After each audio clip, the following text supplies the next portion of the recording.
ځکه رسولان په پیریانو کې نه دي راغلي. رسولان او پیغمبران دا په انسانانو کې راځي، او د هغه پیغمبرانو په تابعدارۍ کې چې کوم پیریان راشي او دین ته زده کي، نو هغې ته نظرا وایي، رسول ورته نه وایي، هغې ته نظرا وایي. نو پیریانو کې نذیران دي او په انسانانو کې رسولان دي.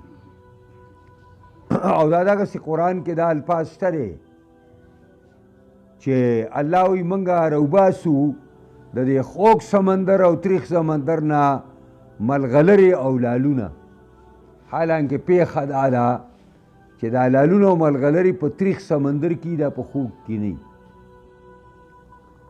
نو دې مجموعې نه موږ راوباسو. نو داسې کله کله قرآن مجازن دا نسبت کوي چې پیریانو او انسانانو دواړو ته دې نسبت کړی چې تاسو نه رسولان نو راغلي. رسولان په پیغمبرانو او رسولان دا په انسانانو کې راځي، او په پیریانو کې نظرا دي. څنګه چې سورې جن تاسو وایې نو هلته ورله راشي چې نبي علیه السلام بطن نخله مقام کې د سحر مونځ کوي، روایت او حدیث کې راځي.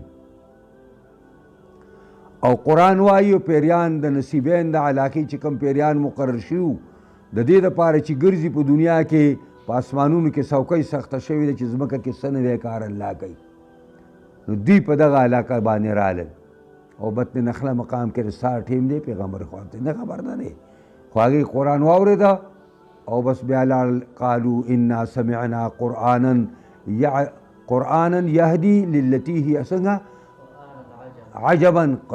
موږ واورېده یو قرات او لوستل ناشنا یهدي الی الرشد، ښوونه کوي درستې لارې ته. اوږد تقریر خپل قوم ته وکړو. دغه نظرا دي. یقصون علیکم آیاتی، لولي په تاسو باندې